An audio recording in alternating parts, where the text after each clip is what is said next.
forgive my tardy, sir. Yeah, no problem. No problem. It gave, Ooh-wee. it gave me a minute to wake up. I understand that. Hmm. Once some water hits me, I'm good. I had to go ahead and wash this morning because when I'm done with you, I got to walk out. So I was like, yep, got to get the washing in front. Yes, yes, I watched this morning too. But you might not have no plans to leave the house no time soon. So if I didn't have plans to leave the house anytime soon, I might have been able to do the washing after we gathered. Well, I'm trying to find myself a nice chair cushion because I'm about to be in this chair a lot for the next 9 weeks. So When does school start? Tuesday. Oh wow. Mhm. All right. So anytime we do stuff during the week, we're gonna have to retool how we do this next going forward. Correct? Yeah, I guess for me, I just have to be conservative and figure out case by case what that looks like because Understood. yeah, Keisha may still be here with us during the day and then she may not be. Got it. And then that'll make a big difference for me trying to supervise Hannah and Oh, and absolutely. so gotta see what all that's gonna look like.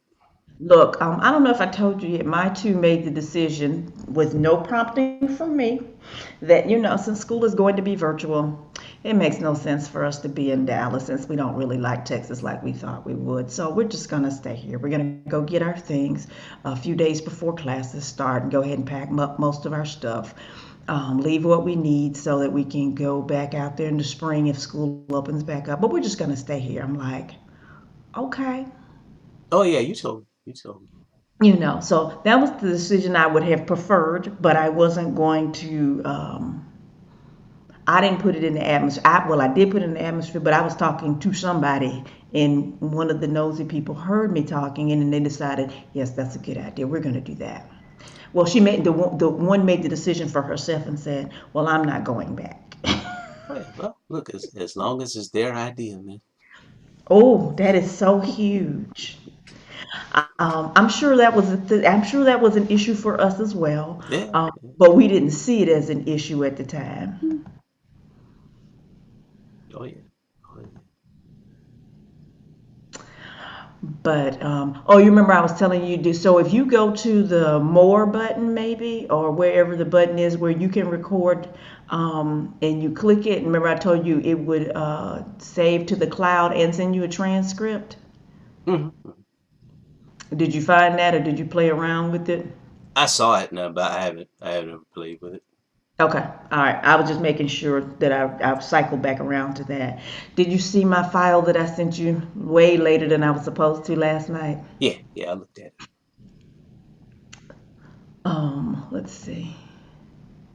So, and I realized that I left off the other piece, but I had kind of was gonna put that at the end anyway. So we can cycle back around to the math and redlining stuff later. Because after you sent me the email or the response, I was like, I think we did talk about this.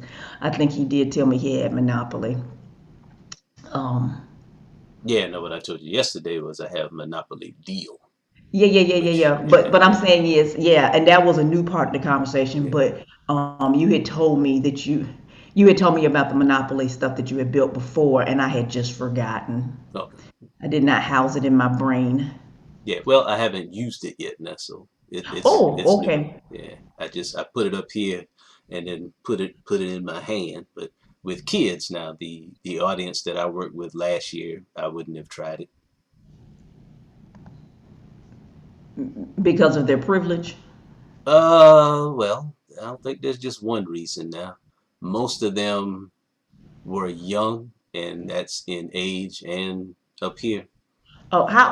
Oh, okay. In my brain, I made them be high schoolers. Well, no, now see, I worked with. See, I was at Chattahoochee Tech. I was at the high school, and I did an after school program. So I had Okay, it. let me stop. Let me stop. I'm thinking about the summer kids you worked with. That's what I'm thinking about. Oh, okay. Now even them, I allowed all ranges, and I was just gonna pool them in groups. Got it. Oh, so the camp that you built the curriculum for, they they they they didn't have it for one specific age group. Mm-mm.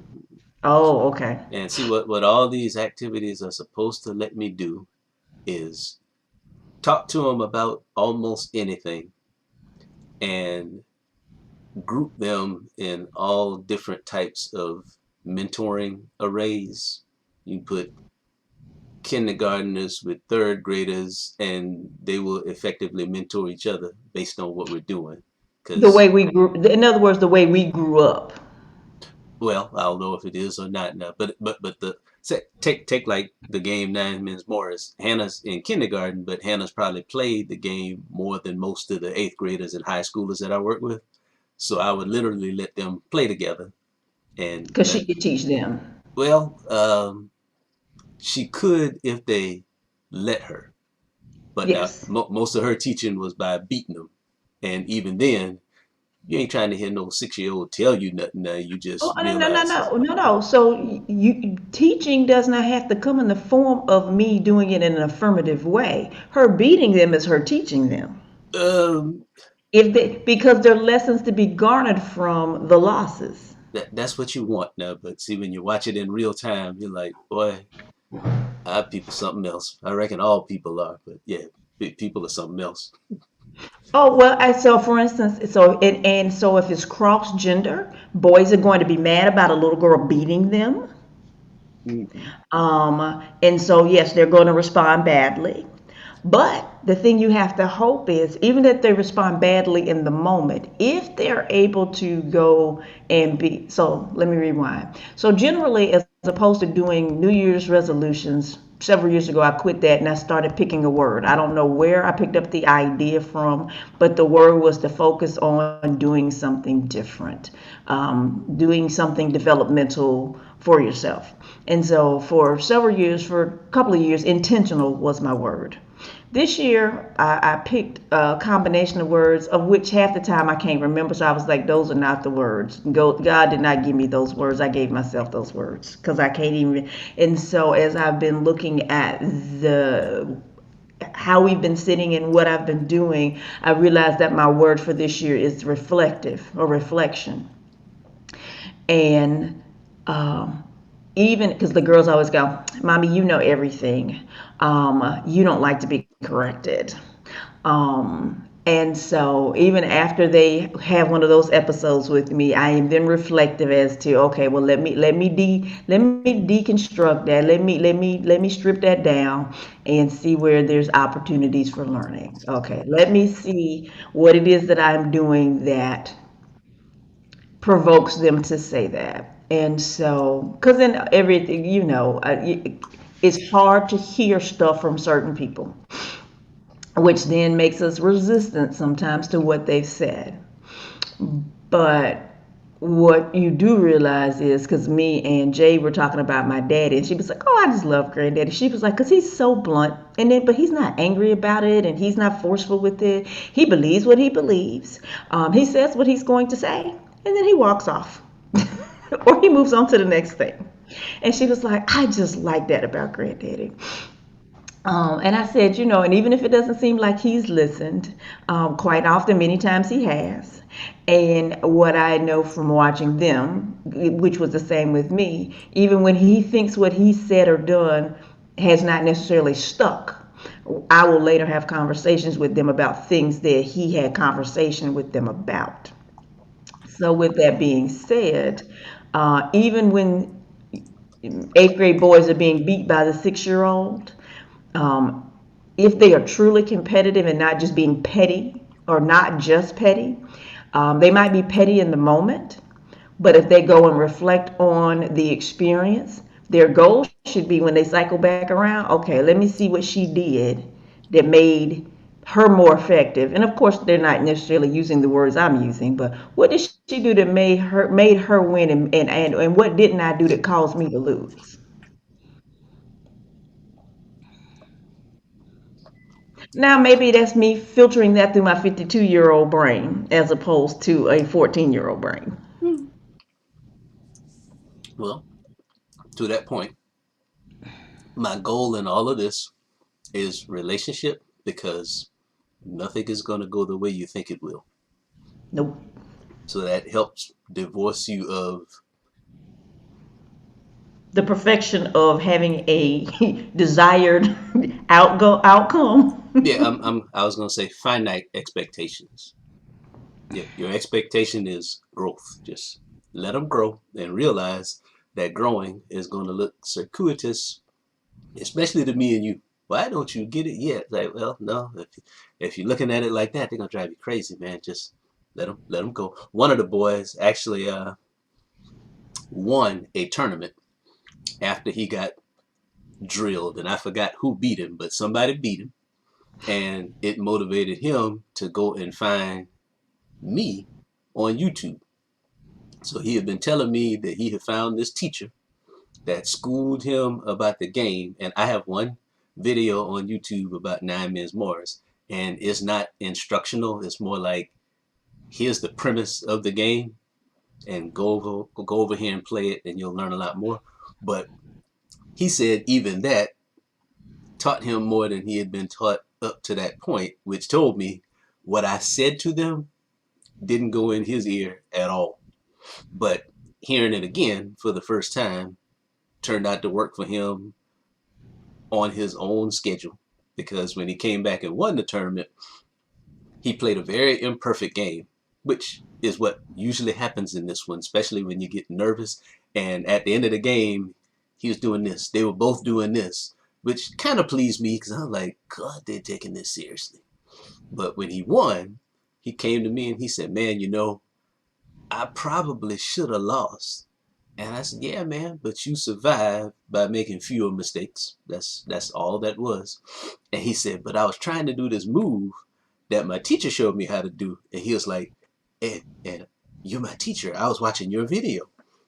So I said, well, that's nice to know, man, because see, I was hoping I was your teacher because we've been in here in this camp for a couple of weeks. But if you had to go and watch me say the same thing somewhere else to get it, then that's fine, man. That just says you give it time, and you give everybody time for their own path. So one of the things Daddy and I used to talk about when the girls were small, because I would say things to the girls and people were like, "Oh, they're too young," and so I would go back to him and be like, "Well, I talked to them about such and such." Other people said they're too young for me to talk to them about this, and he was like, "Eh." He said, "If you find the moment and you believe that you need to share it, you share it." He said, "Because the reality is, it's not going to activate until people are ready to use it." He said, and some of the stuff you're going to give, they may never use.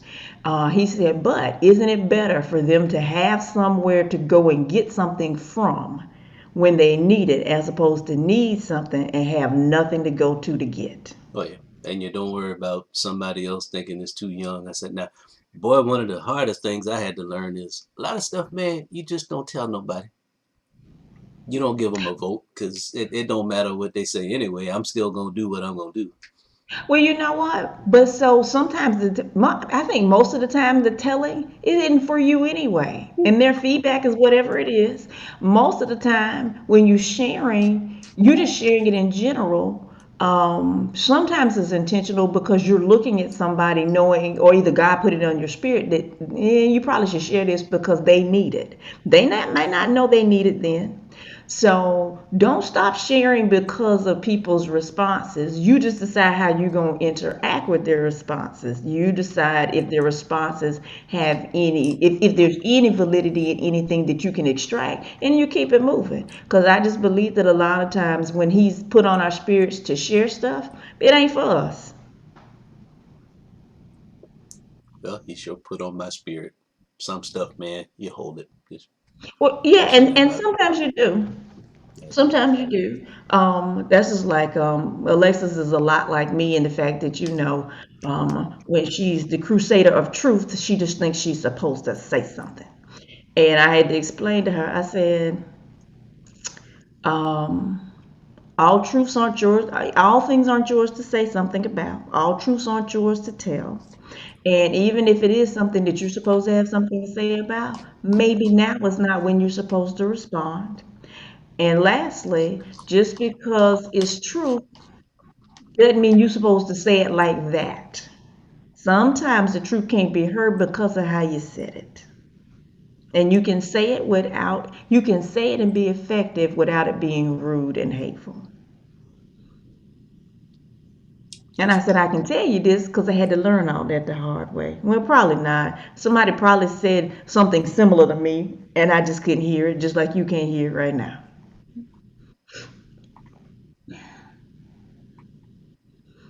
But again, it's better to equip people with the tools and let them go in there and get them out of the tool. You know what? I didn't even know I had this tool in here. Wonder how this thing work. You know you've been looking in the toolbox, be like, what this thing right here do? This thing been in this box the whole time. I didn't even know it was in here. And so I think the stuff that we share with people, whether it's our children, ourselves, other people. I mean, because I look at it just like the Bible. You can read some stuff in the Bible, and you can have read it all your life. You can have read over that particular, but until he thinks you are ready. Not he thinks until he deems you ready to really receive what it is that he needs you to extract from that. It doesn't quicken in your spirit until it's time to quicken in your spirit.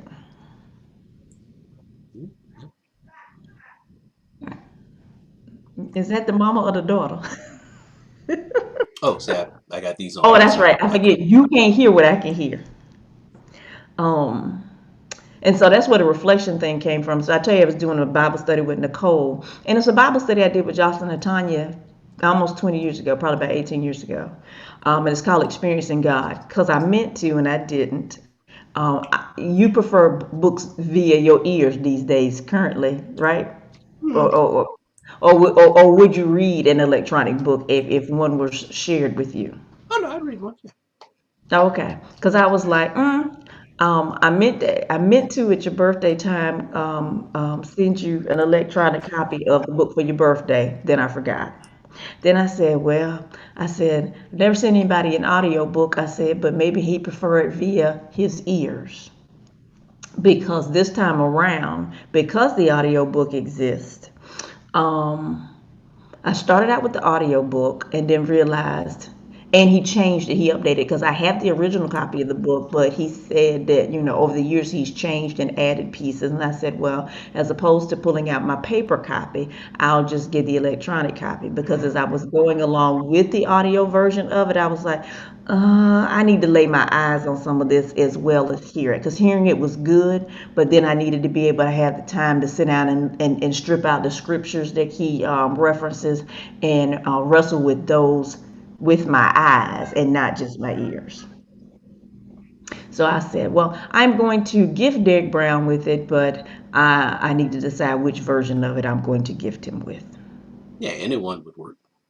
And so I say that to say, the podcast grew out of conversation with Keisha, and then as we're doing work, you see, I had some epiphanies from just other things that have happened or that I've experienced from the agenda today. And one of the things I extracted was one of the chapters in the book. So he gives you these seven things, maybe at chapter 5. And then he takes seven of those, and they are their own. Those seven things then become their own individual chapters that he drills down into. And one of them is you do the work where God is working. In other words, just like Jesus did. Jesus didn't have his own agenda. God would have something going on. Jesus would show up. Jesus would jump in and go to work on whatever it was God was working on in the midst of those people. And it talked about a lot of times we're searching for our spiritual gifts.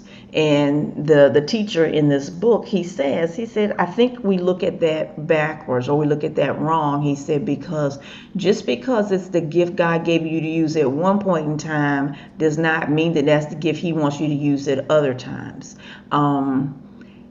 If he brought you to the work and the assignment, he will equip you with whatever it is that you need to have. And so leaning on, well, my gift is teaching, and thinking everything he sends you to, your job is to teach, may be an erroneous contention.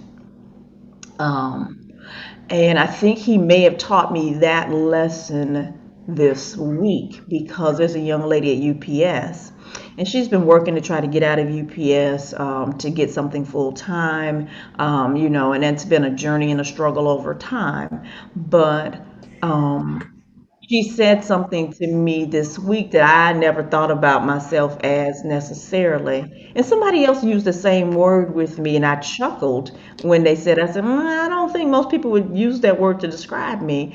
But then this young lady used that word, and I can't even remember who said it to me a while back, but she called me an encourager.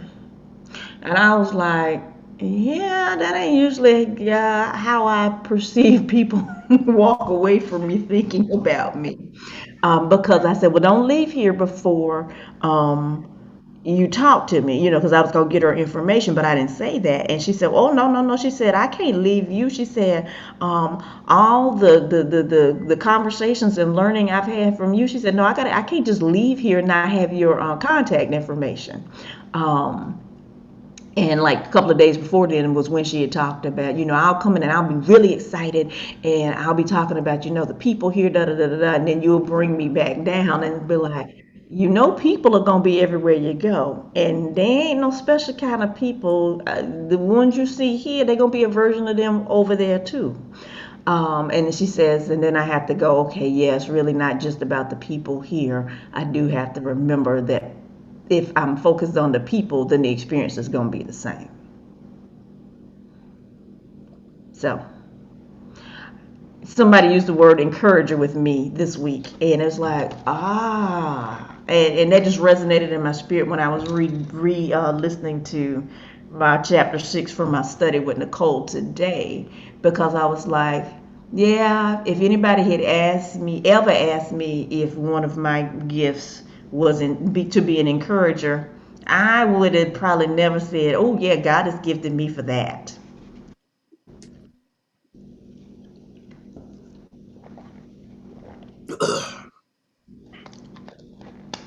Have I made sense this morning? Are you thinking? Oh, I'm sleeping, man.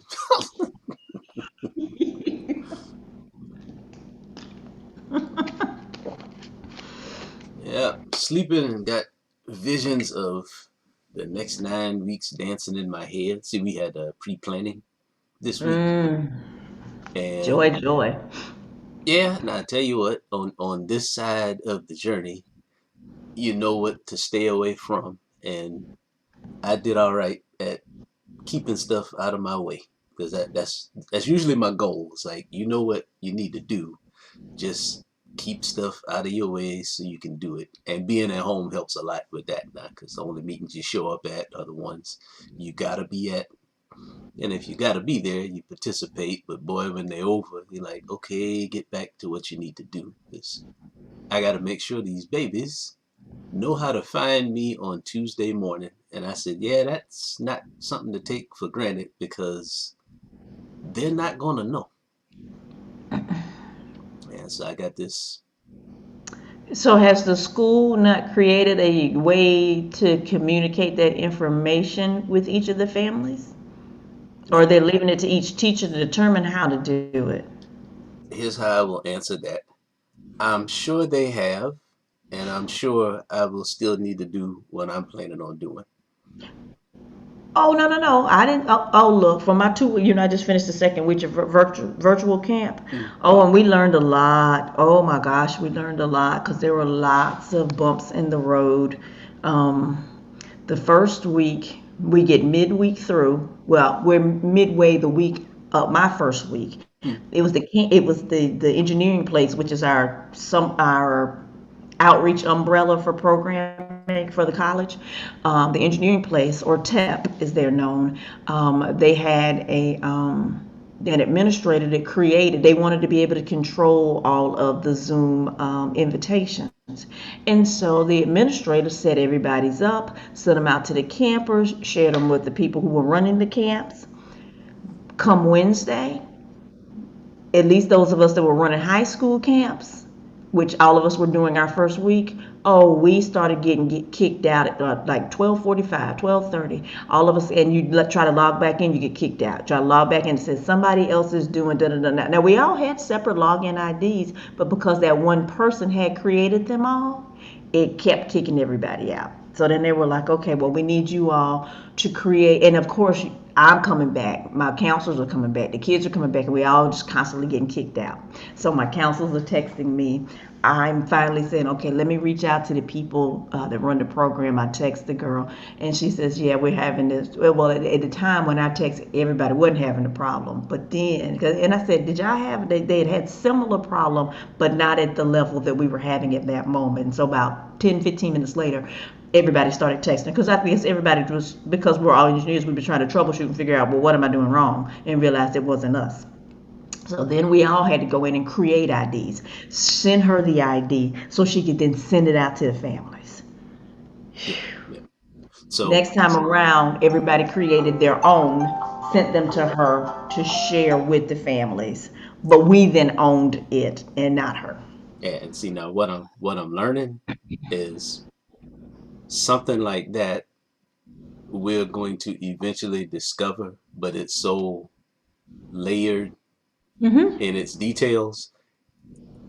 And schools are full of detailed people who Mm-hmm. think they're But they're detailed. also not full of techie people, Right. and until somebody has that experience, cause see, there was no way. And so what happened is the people that were in charge of the engineering camp, they called the Zoom people, and they were like, yeah, no, one person shouldn't have created that many IDs, but you don't know that you're gonna have a problem until you had a problem. And see, when you said that, oh, I've run into that because of how I dig in everything. It's like, oh wow, yeah, man, you better make sure you tell those kids as many ways as you can where you're gonna be. And then, like, did you see that I changed the password on the meeting this morning? So most of the time, I'm not going in where I have to use the password. Okay. But because you sent it to my phone and not to my computer, and I was too lazy to forward it to the computer, I was like, "Ah, that'll take too much time. Let me just go in by doing the ID and the Let me just go in by using the ID and the password. I typed them in this morning, but normally I don't type them in. I just click the button and it lets me in, or you let me in. Right, because see, I'm using like the easiest way for me to set it up is to use that meeting ID, but to change that password. And then my goal is you got to get everybody there on that first day. And once you get them all there, then you can tell them that the norm is, hey, every Sunday, man, I'm going to change this password. Because if I don't, you'll still be able to come in here even when it's not your class. And that's what Hmm. opens the door to all kinds of. All the backdoor shenanigans. Yeah, and see, in But, in fairness, with like if I told you anything about any of the meetings this week, and I'm not gonna because as old as I am, I ain't gonna tell you I heard all of it before, but I'm telling you I could miss it and still work my way know what through. they said. Yeah, I work my way through whatever I miss. What my focus is on, man, is making sure I can communicate with my students in as many ways as I can without getting on their nerves because I guarantee you the school is going to bombard them every which way but loose with email and detail and phone calls, and they're going to ignore all of that. They'll probably ignore most of what I do, but I got to make sure I do enough different things with some efficiency where I can find the sweet spot and then go from there. Yeah. Oh no, I was gonna say it's the K-12 specter. They're in that very. So some of the feedback I got. Okay, then I had one series of kids that said, in one of them, I know he's probably either partly on the autism spectrum and or ADD or ADHD. Real bright kid, really bright kid, but annoying is all get out. Um, Instead of killing his video, he would be playing with his stuff. I would kill his video because I said something to him one time about us. Like, I'm not gonna keep doing it. I can control his video. I'll just make his video go away. Um, he would just be entertained. Now he was one of the younger ones. The first week I had a camp, I had one like him. Um, and it took me a minute to realize, this cat is the youngest one because he was the only rising ninth grader I had. Mm. Well, I had three of them this time, and the young man that was getting on my nerves was one of those rising ninth graders. But he's Caucasian, extremely bright. I figure he has oh, what's the version? Asperger's. Yep. Thank you. You knew exactly what I was talking about. I suspected, and when you tell people, "Oh, I think that baby's on the spectrum," until you work in K-12, you that's not even something. You just look at those people and you go, "They're just weird." Once you work in K-12, as you well know, you can spot folks on the spectrum just like you can spot your people that's related to you. You be like, oh, that kid on the spectrum. Because if it was just purely ADD or ADHD, it would look a different type of way. So he social cues meant nothing, and so he would have these extraneous things to say, and you just going, okay, Mm. okay, and then I would move on. Um, but like him and a couple others, yeah, now we need more breaks. And in my brain, it's like, yeah, you need more breaks. Because some of the other more mature ones were like, no, the timing of this camp was good. And it was short, it was just short enough. Because the thing is, I don't tell them they can't get up, walk around, kill their picture, go do, you might miss a little something. But if you need to take a break, but I'm not going to say that to 14 to 18-year-olds because they'll be breaking all the time because, oh, she gave me permission. So I don't put it in the atmosphere. I suspect you at the house. This is different than if you were at camp and I got to control your movements to some degree. You at the house. Kill your video. Go do what you got to do. So Mm. unless your parents are giving you other instructions, I'm not going to. Yeah. So yes, you just hope that they take a fraction, and the thing from when I did that survey, I didn't get a lot of responses, but one of the things that kept coming up was mentoring or exposure. And so I had a high level of that in the camp. Every day, generally, I brought at least three different people in from manufacturing that were ISEs, and I was able to do it without NC State people. I brought three people in that were from supply chain, two or three people in from consulting, two or three people in that were entrepreneurs that had started out with an ISE degree. Three or four people sat on a panel from healthcare engineering. And the thing that I didn't intentionally state, so I could tell you where the areas were that each of the people were coming from, but they also got to see a whole bunch of black folks that did it and a whole bunch of women that did it. Now, some of it was because I was using my network, and my network tends to be heavy female, heavy brown. But nobody would, and no, and my thing is, if anybody was ever to question me about, but like y'all don't question it if it's a whole bunch of white folks. Why you gonna question me? Because I got a whole bunch of black women doing it. Mm. Um, but the kids got to see a whole bunch of STEM women that they normally wouldn't have seen. They got to see a whole bunch of black STEM people that they wouldn't normally get to see.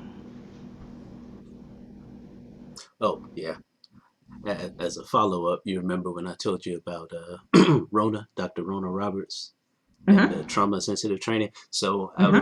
I would say that she was the absolute star of pre-planning week because she rolled out the training for all the employees through 20 folks that she trained in my cohort, train the trainer type deal. Oh, that's what that thing was that you all were doing. Yeah, yeah. And she was recognized at our faculty meeting yesterday and she cried. And I said, boy, you better soak all of this up and understand that this was very important to her.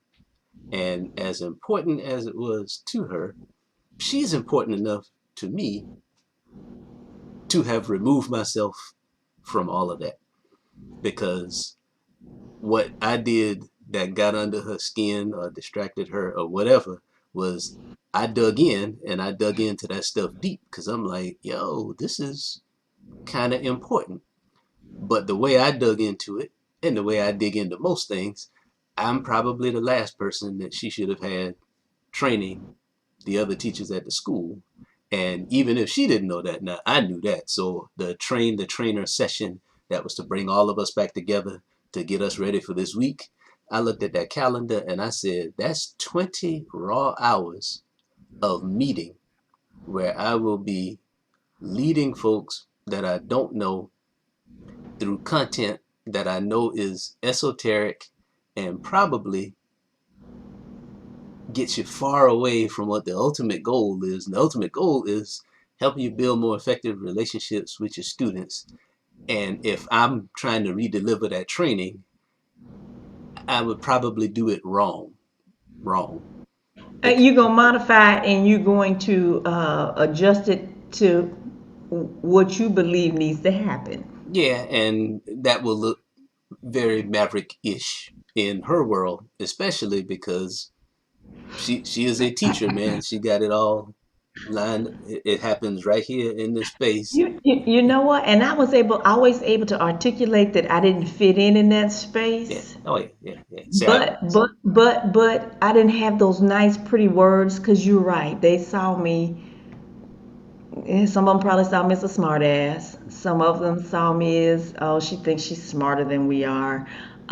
But I think it's more the maverick spirit than anything else. Well, as long as they get what they need to get, why I got to do it the way y'all do yeah. Yeah. Yeah. And with this one, I so my principal, my building principal, Dr. Taylor, I met with him and said, okay, go ahead and share with him what you brought back from that training and how you want to bring it to that building. And his response is going to tell you everything.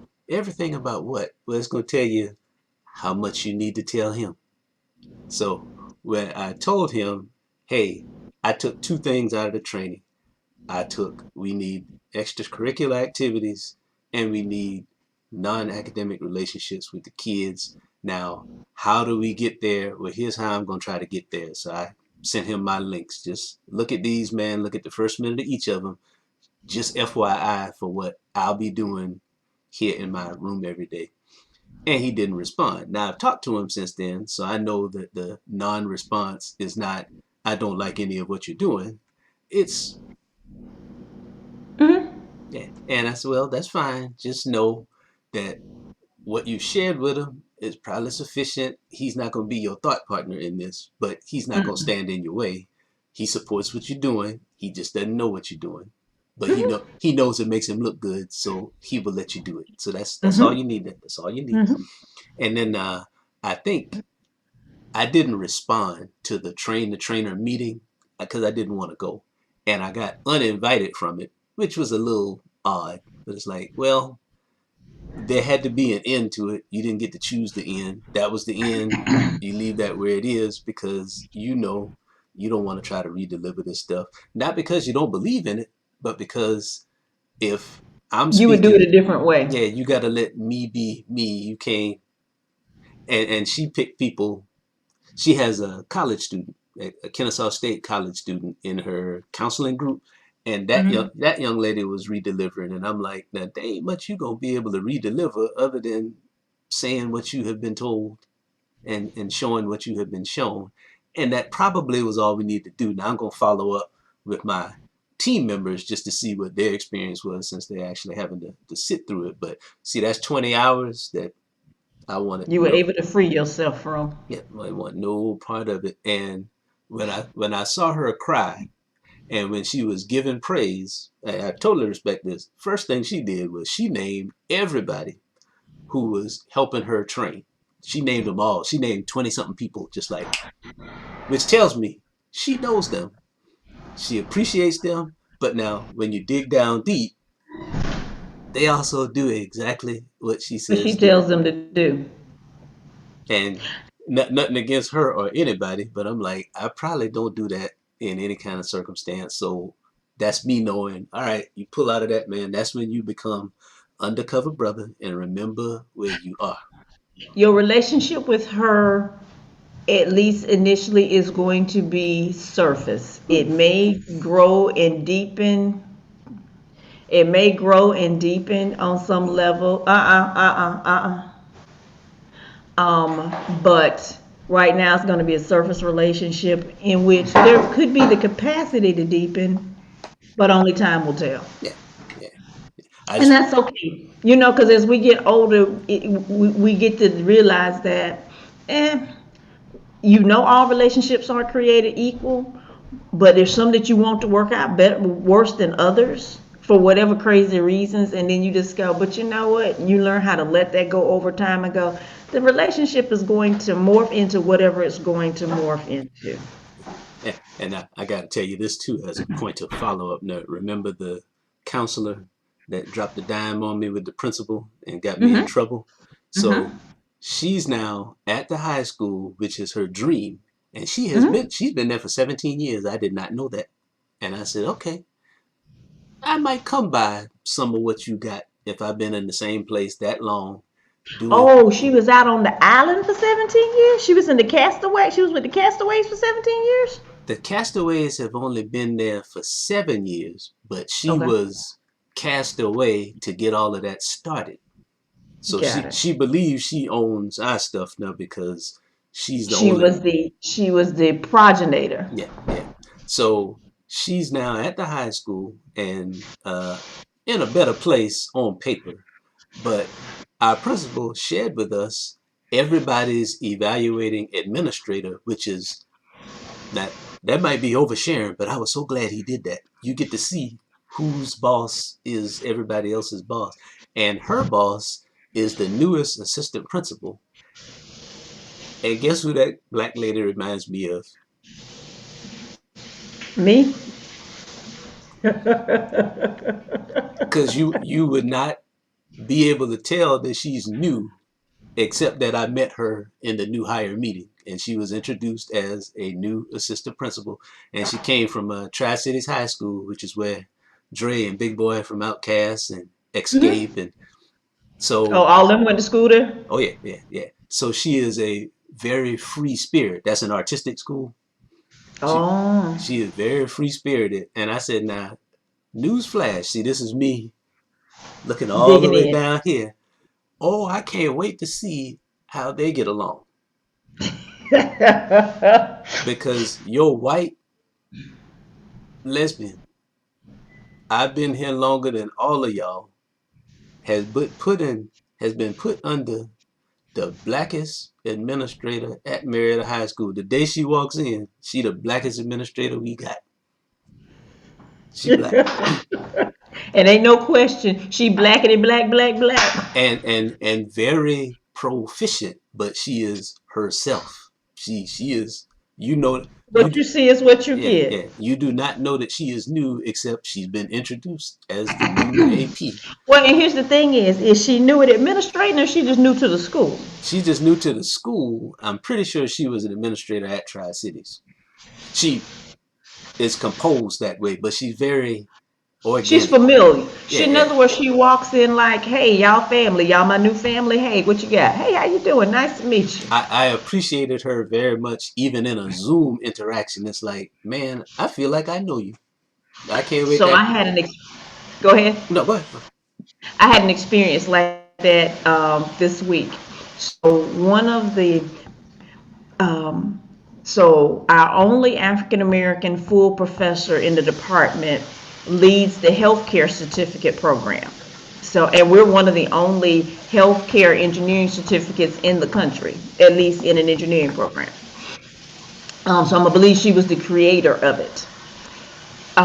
So she has this long list of folks that have come through the program. Well, I only know the handful of ones that have come through in the 2 years that I've been there. And so I needed a list of people that I could reach out to. And I was like, and I don't know any of the black ones. So I said, I need a list. And so if I finally, because she's an awful procrastinator, I finally got what I needed from her. And so I just shot out an email to people. And so I got these responses. Well, I didn't know who was black, who was white. I was just happy to get responses. And so I didn't know, and I'm sure at some point in time she or somebody else had told me this particular person was black, but until she showed up on the screen. And Keisha, look, one of my loves of my life. I was talking to her because the reason, she told us she had gotten up and called somebody or sent somebody an email at 4 o'clock in the morning when she talked to us last week. She told me what that was about. One of her sponsors at HCA, a guy that she figured out was a sponsor for her. She checks in with him a few times a year, and so there was a posting for a VP that'll bring her back to the East Coast and take her to Orlando. And she wanted to know his thoughts because she had posted to some people in her chain, and because her path hasn't been straight, there were somebody in the C-suite in her organization said, no, I think you need to do da da da da da da first. And so she reaches out to him, and he was like, yeah. He said every one of my VPs or chief whatevers would have told you that as well, because they don't know your path, they don't know your experiences, but I know your work. He said so I'm going to tell you to ignore that and go ahead and apply for the job. And so she was telling me all that, talking to me about some other things, and I was talking to her about camp, and I threw out some of the names of other folks I had already had come on. So I don't know if she was feeling some type of way because I hadn't asked her. She was like, well, I'm available for some of those panels if you need me. And so as opposed to saying I already have 3 people, I said, okay, you know what? I'm going to add you to the panel for tomorrow. And she said, cool. And maybe she called me Tuesday, and so I told her I was going to add her to the panel Thursday. And so when we get on the call, one of the young ladies that joins us is an African-American female, and she could be mine and Keisha's triplet. Because Keisha texts me and she goes, where did you find Eli? I said, she said, when did you meet Eli? I said, officially today. I said, but I got her from such and such and such. And her spirit was so much like me and Keisha in that you ask for what you want. There's nothing wrong with asking as many questions as you need to. She explained to the children how she got to ISIS, and I'm gonna tell you, I ain't get here like everybody else because my whole goal in life was to play basketball. Now over time I realized I wasn't as good as I thought I was, but I came to NC State. I ain't come to Mason and nothing. I came to play basketball. I came here on a basketball scholarship, and it just so happens my best friend and my roommate was majoring in IE, and that's how I found it. I stumbled into it. And so she tells her story, but immediately mine and Keisha's spirit connected with hers on a level that you can't explain to people unless you get us. Yeah. And it was just easy, and she was just like us. She filled the space, she filled the room, and it was enjoyable, at least to us. It might have been enjoyable to nobody else, but it warmed mine and Keisha's heart. It was like, oh, okay. And so I immediately said to Keisha, I said, I said, as she's typing to me, I'm typing to her. So do you want me to connect you with each? She said, oh, she said, it's so scary how connected you and I are that we're typing this at the same time.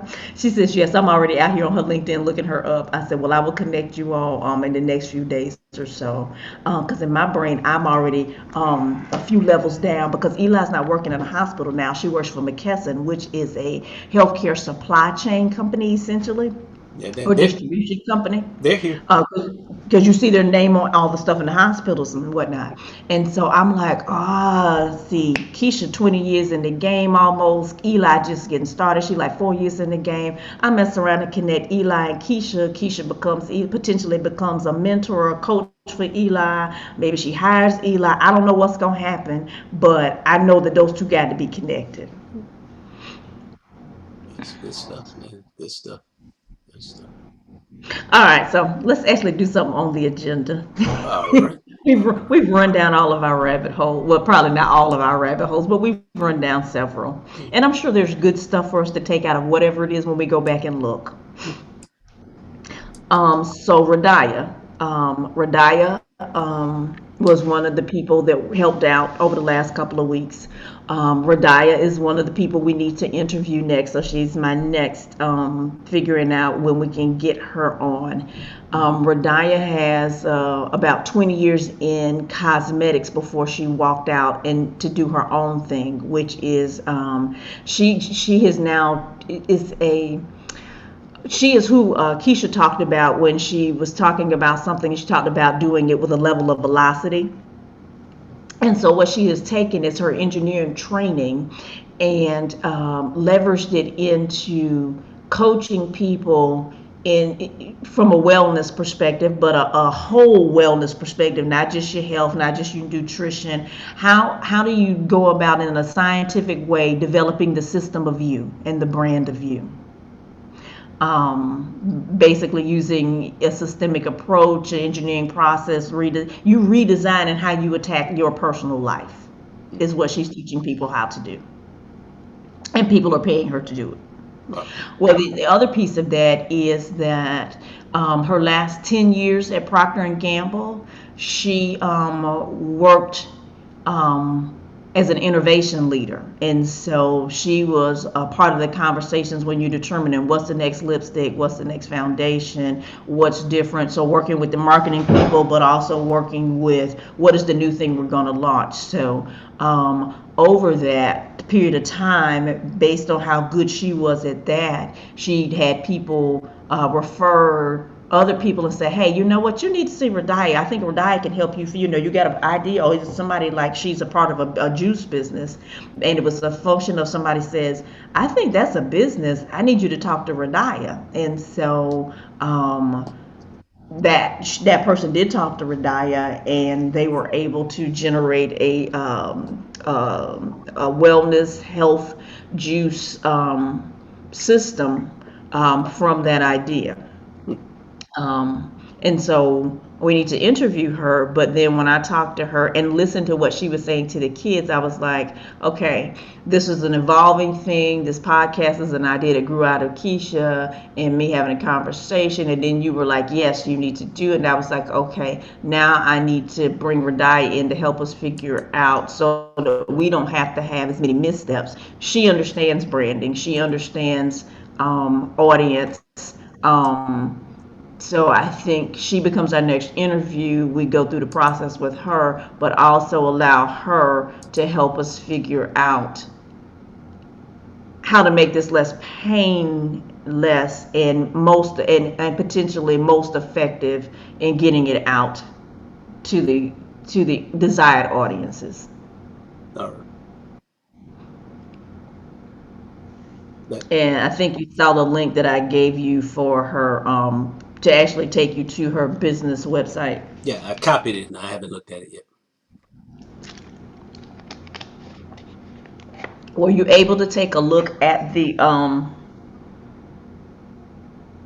Am Athlete video? No, no, where was that? Oh, did I? Oh, I sent you an email, but I didn't include it in the agenda, which I probably should. I sent you a second email, probably around 6 or 7. Last night? Yeah. All right. All right. Now I definitely saw the agenda. Yeah, that came way later because I said, oh, because in the email that, oh, wait a minute, let me make sure that the email didn't actually get saved and not sent. Yeah, yeah, it says music. It says music for visions and voices. Okay, yeah, I got you. I got you. Got it. Because, we had talked about music and you were like, well, just kind of listen to stuff. And so and I hadn't really been paying a lot of attention, but there's something about the sound of that I like. Okay. But I wanted you to watch that episode, and all the episodes for that particular channel, because they are a podcast, but they also broadcast it via YouTube as well, which is where I found them. And it's interesting because when you think of the athlete Brandon Marshall, what are your first thoughts of Brandon Marshall? Exactly. Bipolar? Yeah. Yeah, Uh-huh. that's the first thought, and that's probably where I You stopped. look, you were watch this. You were way kinder than me, cause I went to the ugly word, crazy. And so when I realized that he was the one, I was like, let me pull up, let me look at look. I said, okay, let me make sure I ain't confused about who I thought Brandon Marshall was, because watching him on there, Uh-huh. you going, oh, he ain't crazy as I thought he Oh was. no, well, he But got then, on but he got on TV. He was a analyst. Say that again. He was an analyst. The NFL, one of those NFL entities, hired him as an analyst, Oh yeah, I never paid that any attention. and he was doing that while he was still playing. Well, a lot of them do that now. They figure out how to make that look because they realize that them bodies ain't gonna hold up forever. But and so in these conversations that they're having on I Am Athlete, um, you realize that. So I think he actually is the one that says this. He's talking about. He said, "Hey, most of us are first generation everything." He said, "We first generation to get out of the hood. We first generation to go to school. We first generation wealth." He said, "We figuring this thing out." And so clearly he's on his medication. Mm-hmm. But the way the media, and that's when you have to remember to check yourself about allowing the media to help you determine who people are, because when you interact and listen to him on that, you go, even if he did the crazy stuff that they said he did, they just, if I'd never watched I Am Athlete, I would have walked away or walked through life just not having a decent enough appreciation for the layers and complexity of Brandon Marshall. Yeah, yeah. Look, that's why you tell your own story, man. And so, and here's the other thing for us, because we're intellectually curious in a different kind of way, there's some of his conversations that are going to seem very surface, surface kind of hood intellect, but not our necessarily intellect. But he brings people to the table that possess the complexity, intellectual complexity that we possess. And so even though he might not even be, and there are a couple of there's one guy he brought on there that he played ball with, Jared, he biracial, and his last name say your daddy is the white one. Okay. Jared Ostrid, I don't know. I think they played together in New York. And so he's pushing back on the movement Black Lives Matter, or he said, so he's trying to get some he's searching from them to what is it that you are following, or what is it that you're connected to. He said, because I believe in the concept of Black Lives Matter. Clearly I got to believe in the concept of Black Lives Matter. He says, but so the idea of Black Lives Matter makes perfect sense. He says, but have you been to the website? He says, because there is what is communicated on the website. He said, and then you have to stop and wrestle with, what is it that you're connected to? Is it the idea? Is it the movement? Is it something in between?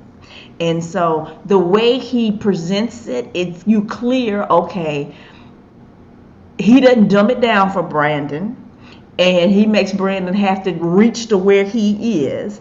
And you can see Brandon struggling with it. Even the way Brandon introduces him in that episode, you're going, it takes a minute, and you be like, oh, I understand why Brandon don't understand. But then at the same time, you go, but I also understand some of Brandon's struggle with the way the guy is presenting it at the same time. I say all that to say, you said you could see me, Keisha, and Jocelyn. And then after I had watched several of these episodes, because I just discovered this week, maybe Saturday or Sunday. And I started watching that one, the one I sent you a couple of days ago. I think I finally finished watching it yesterday, but I cycled back around, and that's when it struck me, because I had seen all of these other episodes, like Fred Taylor. You'd be surprised at who comes to the table. So Fred Taylor, that played at University of Florida, he is a regular guest. Reggie Wayne is a regular guest. Did you know Reggie Wayne's dad had played at Grambling State? Mm-mm.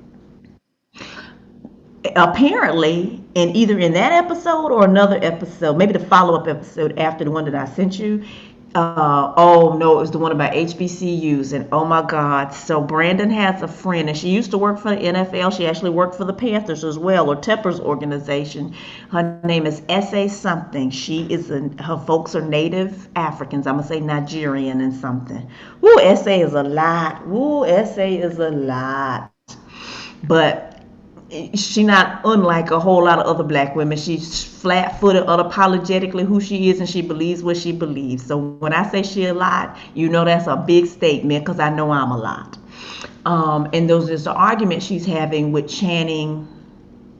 Channing is from Georgia, but he played at University of Florida. I can't come up with Channing's last name right now. Crowder, because he's a lot. Yep. He's a lot. He, Oh, he's a lot.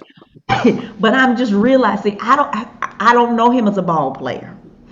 But he was And he. Oh boy, he talked a lot. yeah, but you know what? And he's been in some of the other episodes. Matter of fact, he's probably been in most of the episodes of this show. But it wasn't until him and SA got into a shouting match about PWIs and HBCU. I'm like, oh Lord Jesus! And they done aired this thing for the world to see. Well, So I was like, that'll make people watch it. I was like, oh Lord, it was like a barbershop episode. But I don't mean LeBron's barbershop. I mean a real barbershop. And so Reggie jumps in, and so Reggie's statement is, he says, because, well, you know the whole argument about PWIs and HBCUs, and then from a football perspective, and he's arguing it from a facilities and resources perspective. She's arguing, but if you all don't make decisions to do something different, then it won't be different. And so Reggie jumps in and he says, I wanted to go on a visit to Grambling State. He said, but watch this. My dad is a Grambling State alum and played ball there. Eddie was still living. He said, they didn't invite me. I didn't get an invite. He said, watch this. And my family's in the Guinness World Book. He said 83 or 86 Waynes in my family have gone to Grambling. He said, so we got like a record. He said, and they didn't recruit me. And so then the conversation was, so why do you think they didn't recruit you? Because they thought you were too good and you won't come. He said, but give me a chance to say no. He said, they ain't even asked me to come.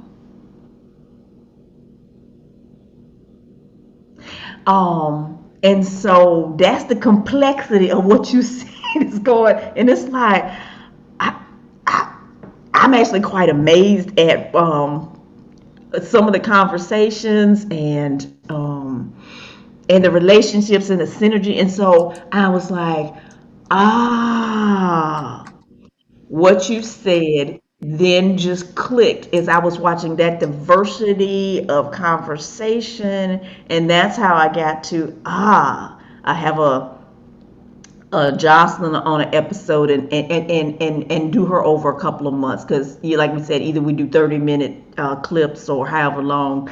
It's like, okay, so drop one every other week, and literally we end up not having to interview very many people over the course of a year, because if we do 3 people, and each of them gets dropped for 30-minute clips once a month, and then take those 3 people and do a roundtable with them in the 4th month, and then start the process all over again the next 4 months, and then the next 4 months. And so really we end up interviewing 9 people and end up with 3 roundtables.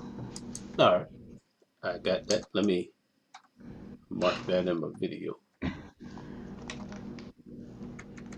But you've not had time to wrestle with that yet. And again, literally, that just came to me last night because I thought about what you said about, see, I see you, Jocelyn, and Keith, and I was like, ah, yes, I get what he's saying now. I said, but then when you throw a 4th person in and everybody's different, and then the other piece was, I said, and if we can figure out like a generational version of it. In other words, we do maybe brand new, couple of years into your career, midway, the midway mark of the career, and then very seasoned, maybe got 10 more years left in the career. And me, so now clearly Radaya, Keisha, and Jocelyn are going to be a little different version because we only a little bit older than Radaya and Keisha. But in the next cycle, if I can figure out that mix, then that generational perspective, the experience perspective, I think that potentially presents great opportunity to go deep. And I'm thinking the roundtable creates the opportunity for us to go deeper and become more personal than the actual individual interviews do, because the roundtable, again, you can't control what you're gonna get per se. I got you. I like that.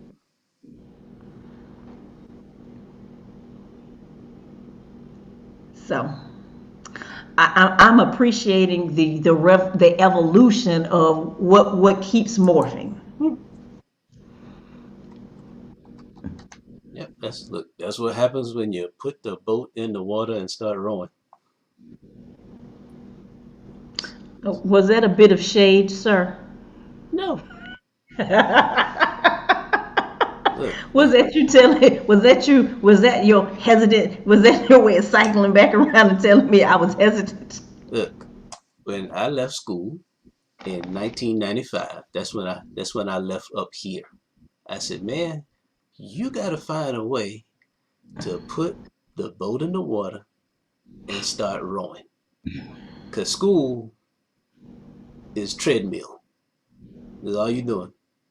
You sweating, you staying in the same place. No, man, you got to go row your boat. So they ain't got nothing to do with you.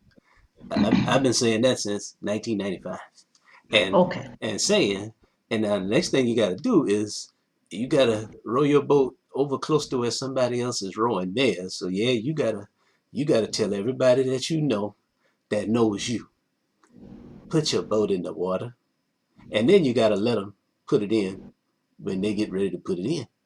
So Tarisha, Jamaican intern that I told you all about, I chopped it up with her the other day because I said, man, that's been a long time coming. You need to chop it up with her. Now, boy, Am I gonna get a recording? probably not now because she doesn't do camera like you do.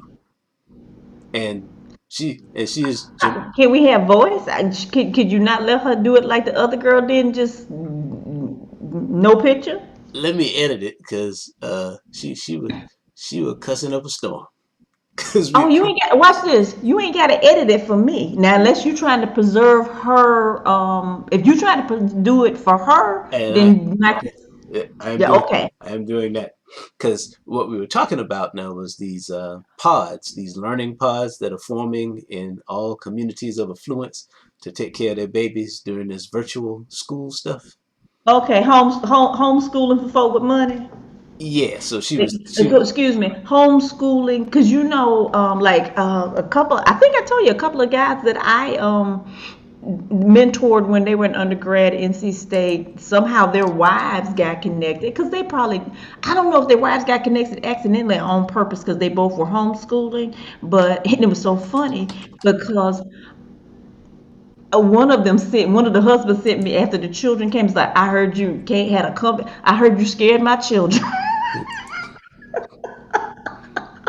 I was like, what is Twan? I said, oh Lord, one of those was Twan's wives and some of them was Twan's kids. He was like, I heard you done had church with my children.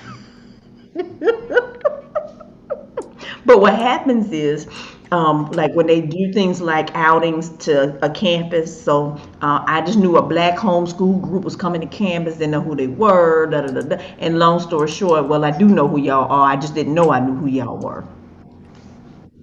But anyway, you and she were talking about the learning pods. yeah, so Does she have that's a that's that's where we started, and then we went all kinds of places and whatnot. But where we ended was I told her, or I asked her, I said, have I ever told you about Janelle? And she said, Janelle who? And I said, yeah, you know what? I don't think I've ever even told you that there is a person named Janelle who was like the second coming of you. I had never told her any of that. but So which one is the oldest? Tarisha, Okay. yeah, Tarisha is. Which one is at Georgia State? They both went to Georgia State. Okay. Yeah, they both went to Georgia State. They're both from Jamaica. They both interned with me. Tarisha is 44. Okay. So Janelle is the one with the husband that you've been grooming. Hmm. Okay. I had them switched around. Yeah, yeah. So I told her, wow, I got to get y'all together. So then I told her how I have told the story of how they connect to you. I've told you that story. I was like, yeah, and I haven't told you because since you had your baby, we have these landmark conversations every couple of years, and it's always about something that never even provide the opportunity to circle back around to say, do you know I ended up with another you that I had never told her? Which just reminds me about the rowing the boat and giving it all time. Because see, I have done some of the greatest work I've done in my life. I did with her. So I was like, well, and with both of them. So I was like, yeah, I need to put y'all in the same place, man. So at least I can tell you that before any of us leave here. I said, I at least need to tell you that because I have not told you that. Wow, that's amazing. That's amazing. So yeah, the years I was at home, I did a lot of rowing and I did a lot of hoping because I said, well, all of us are at different points in our lives. So when you called me and said podcast and I said, that's it, that was me saying, yeah, that's what we should do together. Here it is. Here it is. You just had to wait. Here it is, though. This is it right here. That's right here. So now, as the years continue to progress, I'm like, no, you need to find that place with everybody and see what y'all have helped me do this summer, which don't help me at all in my job, is you have shown me how out of place I am in my job for every reason except for the most important one. This is the simplest way for me to be on my daughter's schedule and earn a retirement and producing benefit providing income. That's to do this. But everything else about it is square peg in round hole that I have to adjust to. Okay, and you remember I've been the square peg in that round hole. You don't have to explain that one to me. I probably look. I don't know how many other people get it like I do, but I get that one. But again, from the Bible study, all it says was because I know I impacted some kid. Look, man, me going through K-12 caused me to impact white children I otherwise probably would not have impacted and would not have understood my capacity to impact white kids because I'm stripped down.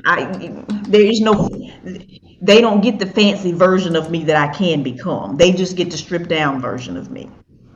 Um, Especially when you're young and in a classroom and I got to deal with you and your shenanigans.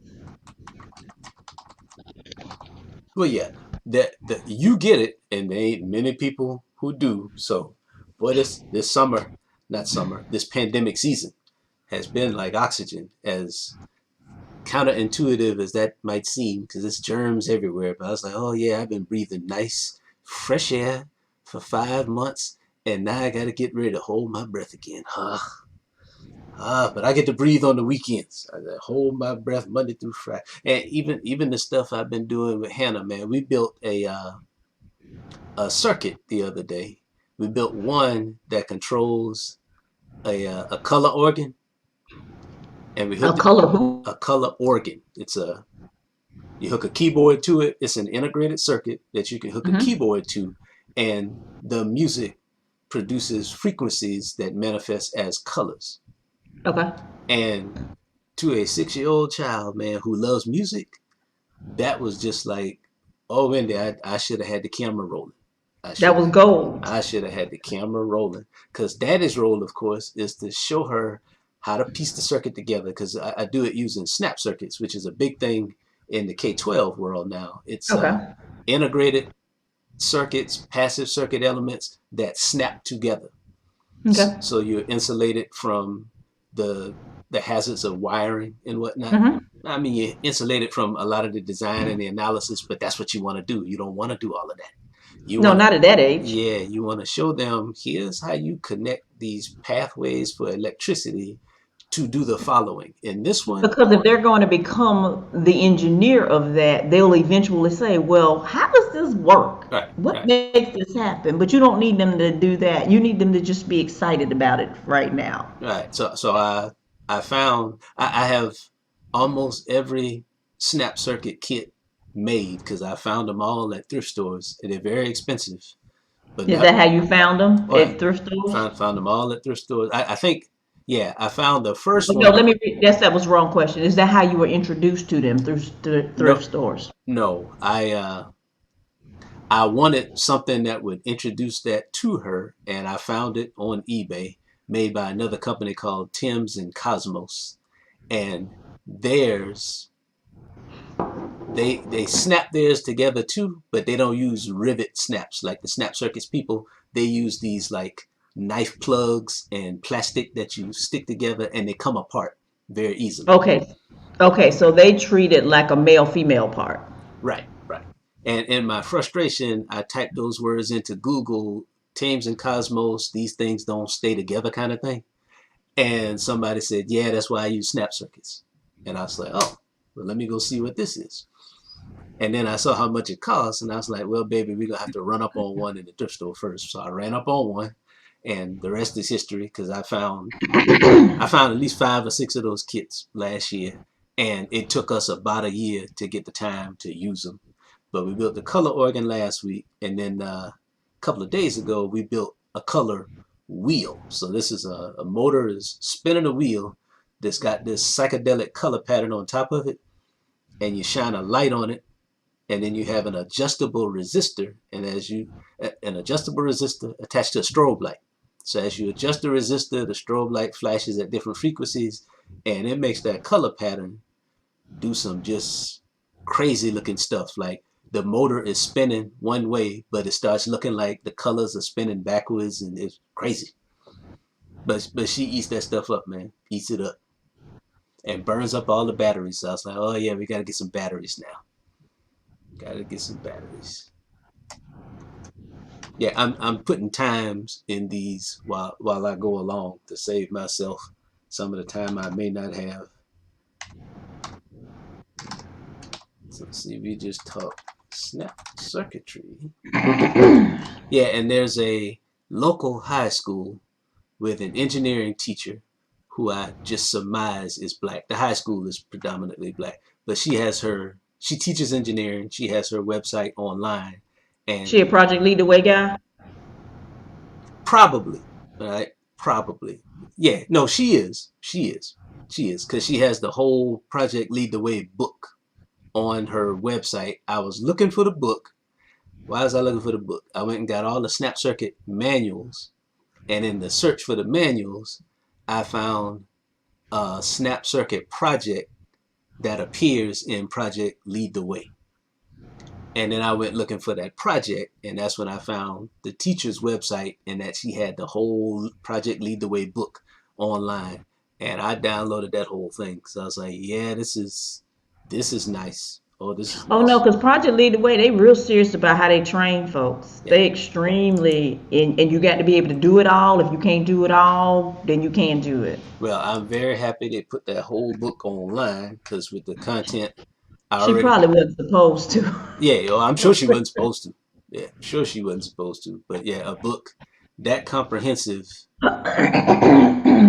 had had to cost a lot of money, so I'm gonna send her a thank you because I sure do appreciate what she did. That's gonna save me some time. Well, and she might be somebody to collaborate with too. Oh yeah, yeah, yeah. I'm gonna definitely look her up.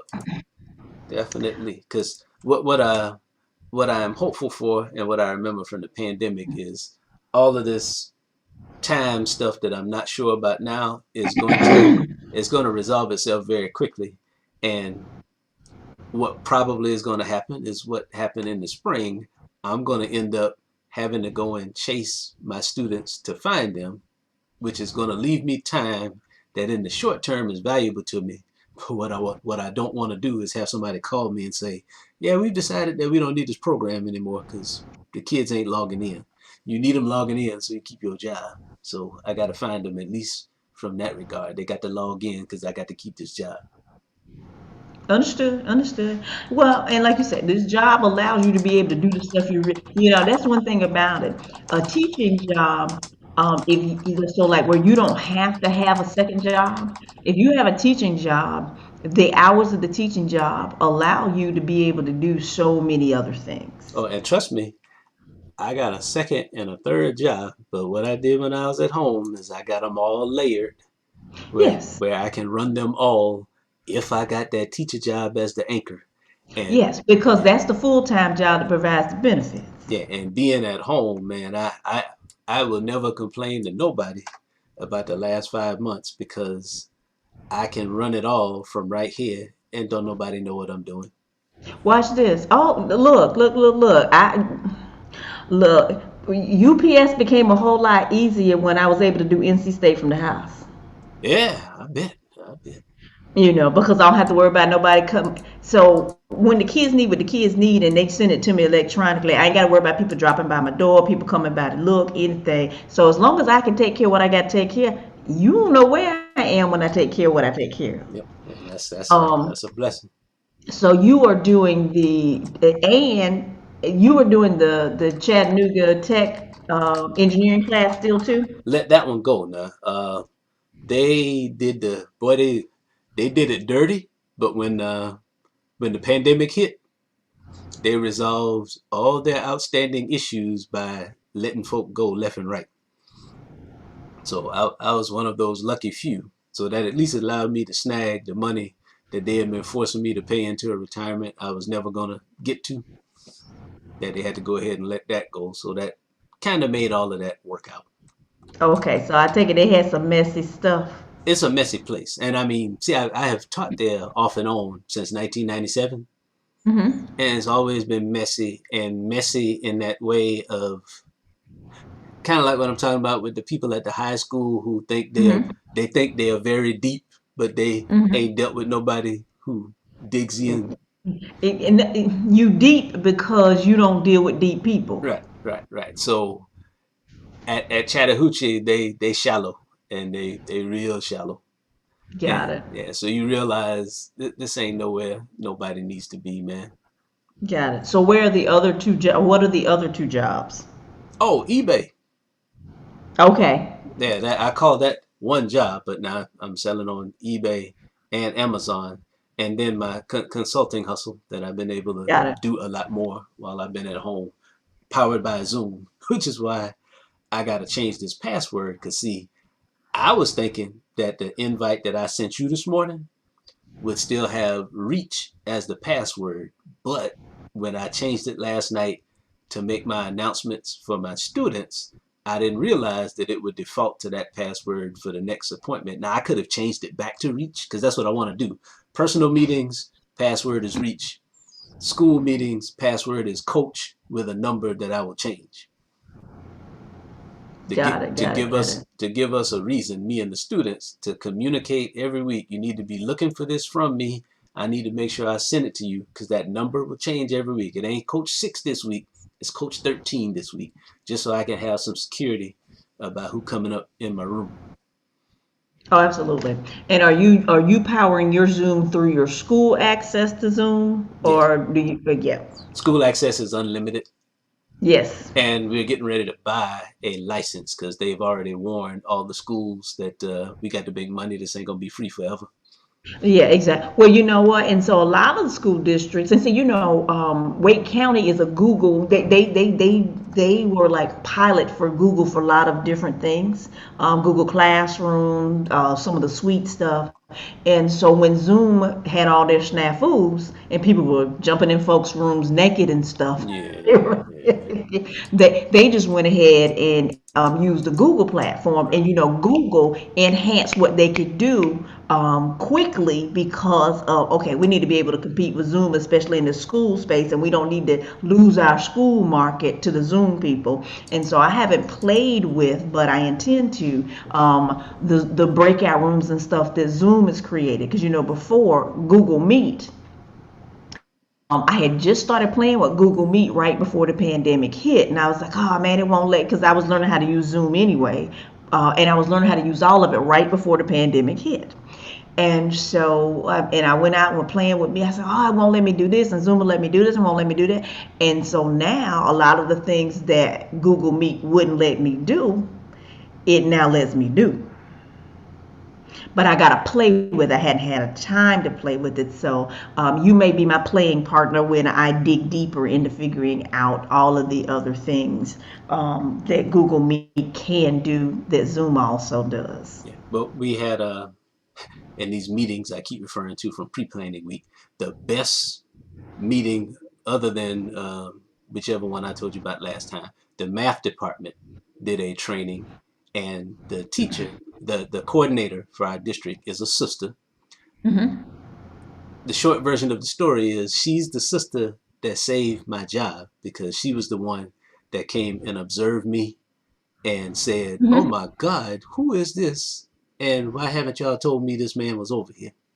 Okay. Yeah, and I admire her very, very much because her training was masterful. It was masterful because Okay. she trained us like we were students coming to a virtual class on the first day of school, and just that premise alone got my attention because I was like, man, this is gonna be neat.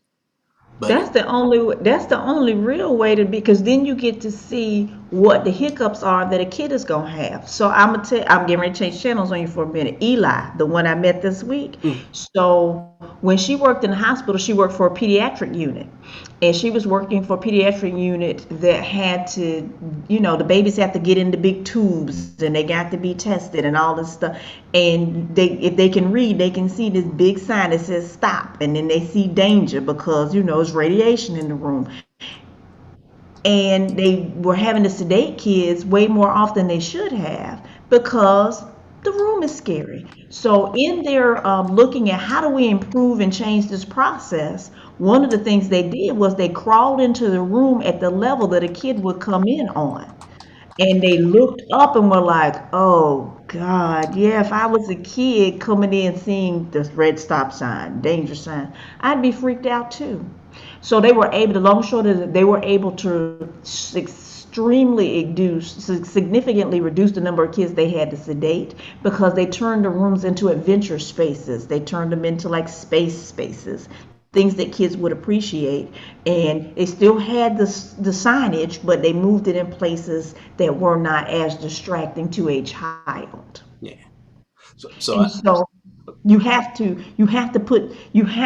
in order to learn what some of the traps are, you have to treat it like you're dealing with the audience that you're training people to work with. okay, but she's got me wanting to know her background now because I'm like, oh my God, you put so much wonderful thought into this. It just Did you look her up on LinkedIn? not yet, not yet.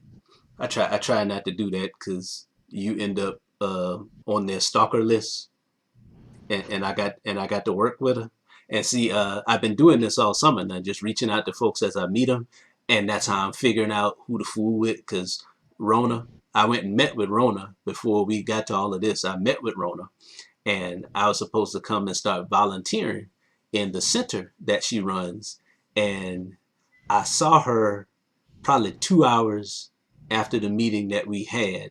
I saw her at another meeting, and the energy that she gave me was like not the energy indicative of I've sat down and talked to this person for 2 hours this morning. Like I said, well, who knows where she is, but me and her might not be in the same space. So what I do in a situation like that, I said, okay, let me go and get on her program. So I started going to her trainings and her meetings and stuff like that. And see, she welcomes that because you come in and living in my world, so I can deal with you in that way. So anyway, when I reached out to Brandy, Brandy ignored me. When I reached out to Darrell Buckman, Darrell embraced me. Darrell is one of the other black math teachers, and he spoke up in the meeting we had about our black issues and concerns and said, how does a brother get to teach honors and not teach gen ed all day? And they said yes to everything that he asked for.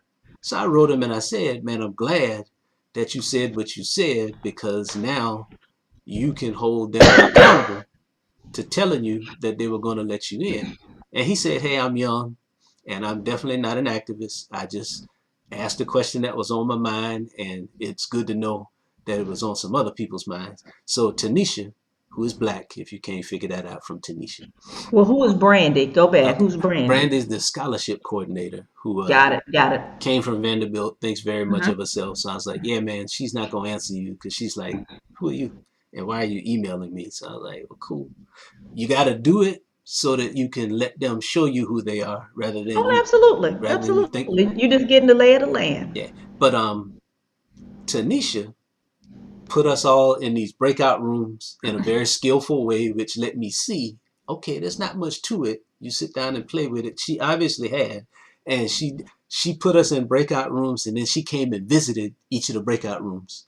And Look, I'm the breakout. So if you need any coaching on breakout rooms in Zoom, I got you, bro. I got you. I can tell you all the. So if you want the kids to be able to hop from room to room, at least the way we got it set up at NC State, you got to make them co-hosts. Otherwise, they can't jump from room to room. They can only go to the room you assign them to into the main session. But if you wanted them to be able to hop from room to room, you have to make them co-host. all right, but the thing that made me appreciate her forever, besides her coming and saving my job, she put all the black male math teachers in the same breakout room, and that gave us a chance to finally meet each other. And that might not sound All of y'all are black male teachers in the same district. in the same school.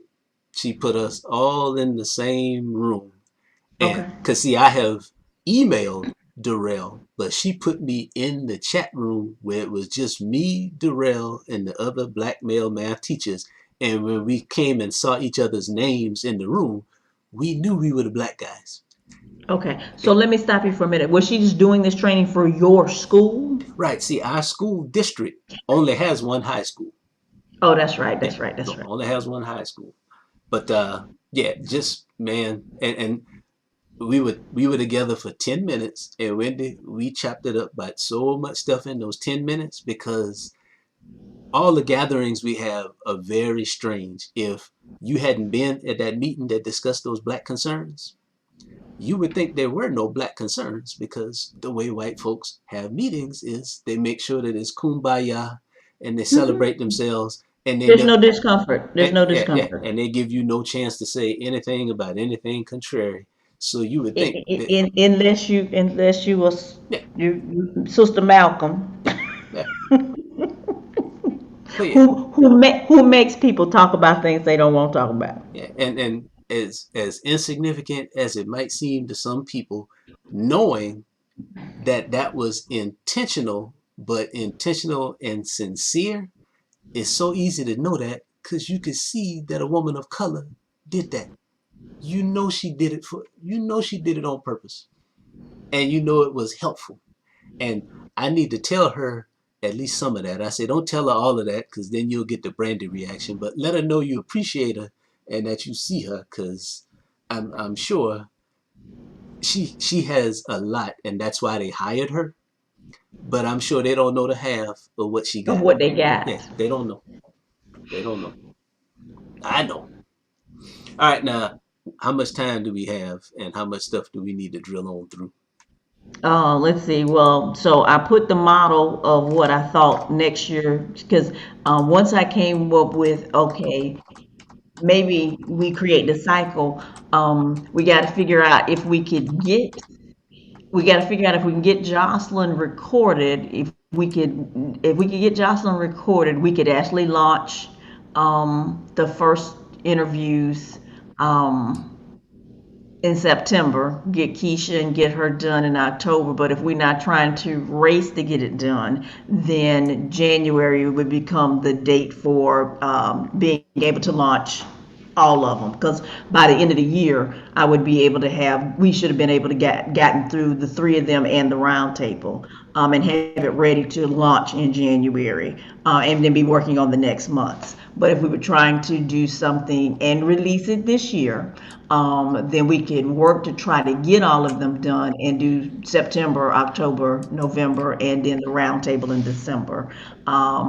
Yeah, it might be too ambitious, and January 1 might be the launch date.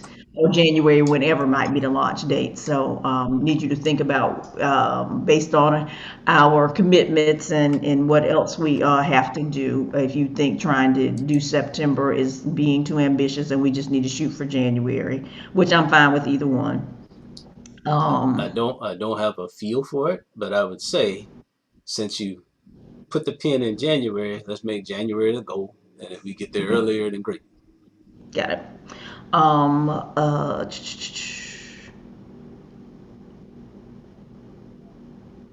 I think the next question was, what have we learned that will inform the podcast? So from our conversations with each other, from the interview with Keisha and Jocelyn so far, what do you think we've learned so far? What do you think you've learned? And then what else is it that we're trying to learn? Those were kind of the questions I had out there. I will say between the combination of this and running the camp this summer, and that survey that when I was, you know what? So that survey that I had sent, that was me and Matrell gathering information to try to make our pitch to be on the virtual summit that you were on. Okay. So that was information gathering for the pitch that we made to be a part of the summit. Um, and so from the time I was able to bring all of these wonderful minds I have access to the table to talk to these kids over these 2 weeks, and the work we're doing here, it had me also, which really goes back full circle to how we got to the podcast. Maybe convening some kind of community virtually, where in my mind what it is called Black Girl. It first started out being Black Girls Are Engineers, but then I was like, but then that takes the ability to do some other STEM people that I might not necessarily initially have access to, or that I have access to that aren't engineers. And then I retooled and said, maybe I can just call it Black Girls Are STEM. Kind of like, it really is kind of a play off of the Black Lives Matter. But one of my church members, his daughter, she is interested in architecture, and so she just kind of started doing her own little sessions as a rising senior in high school, and it's called Black Girl. And she's just, for little girls who have an interest in that, maybe they'll do architecture or maybe they'll do something else. They have just been gathering, and he's been helping her reach out and connect with people to put in front of these other. And I was like, okay, so that's the piece, since we have this virtual capacity. Because, when this podcast started, we didn't know the virtual capacities that we had because we weren't using this mess every day. And I had already was thinking about how to use these tools to go into classrooms, locally, but now around the country, but really targeting, a lot of the southern states, places where I have people, because we also don't want to encourage kids to spend out of state money if they don't have to. I just don't. I just think that we need to help them make practical decisions as well. But they need to be able to see the people who have had the experiences, who've had life-changing experiences simply because of getting a STEM degree or an engineering degree. And so over these 5 months, probably for me more the last 3 months. So one of the things that happened was the idea, the concept of Black Girls or STEM came to mind, and doing it kind of in the form of a lunch and learn. And when I say that, the lunch and learn came out of stuff I did over the camps. I realized that I'm going to be doing lunch and learns for my undergraduates so that they can see the possibilities.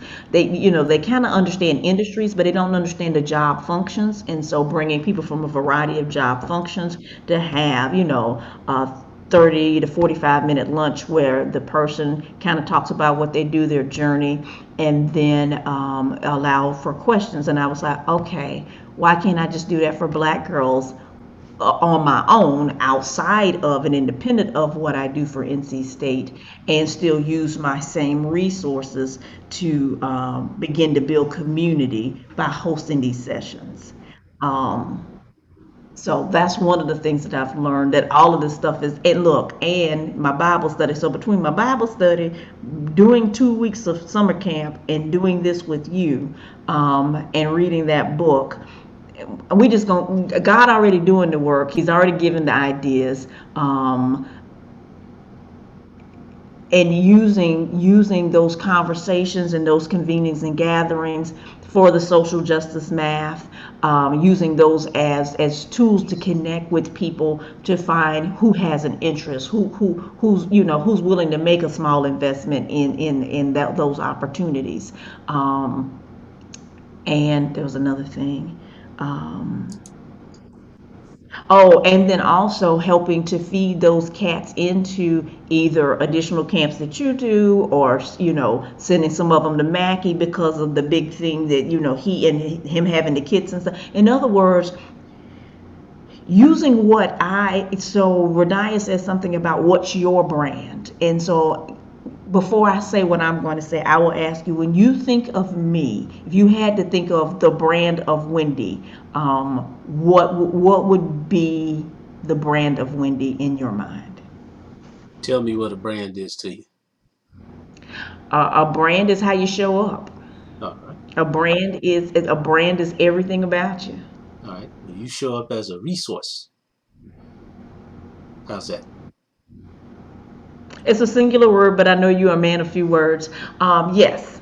Um, A relational resource. That's two words. I'm gonna use two words, but I'm gonna change the research a relational integrator. Okay. That fits. That's synonymous. It is, it is, it is. So yes, that is it. So because I was like, okay, how do I boil the brand of me into not necessarily not targeting a word? Because for somebody, the brand may be something more than just a word. And so I thought about the descriptors I asked. If you had three words, but somebody might need to do it in a different way. And so I sent a test message out. I ain't got no response, but I ain't surprised I ain't got no response from them yet. But I was like, what is the brand of me? What is it that I bring to the table that other people don't bring? I won't say to other people, but if people were going to say what she brings to the table, I would say that I am that connector, that relational integrator. That for whatever reason, God has wired my brain to see how all of these things work together, and so. That's kind of been the global lesson that I've learned, that I am supposed to be using that particular tool wherever God takes me, wherever He's doing the work, to connect all of us that are doing the work, and being thoughtful about however you see the movement, what is our role in the movement? And I think our role in the movement is to be intentional and thoughtful about equipping the next group to understand the integration of all the pieces as they move through the movement. Got you. Did that make any sense? Yes. See what I'm rocking, man. I'm right there with you. I'm right there with Well, see, I don't know, you rocking, but I don't know if you notice when I'm talking, I'm looking all over the place. So a lot of times I ain't even really seeing you, you. because Oh, as I'm processing, because sometimes I'll even close my eyes, because what I've realized is sometimes visual stimulation um, is a problem for me when I'm trying to be succinct, even though I'm probably not very succinct quite often. but you were succinct when you said that.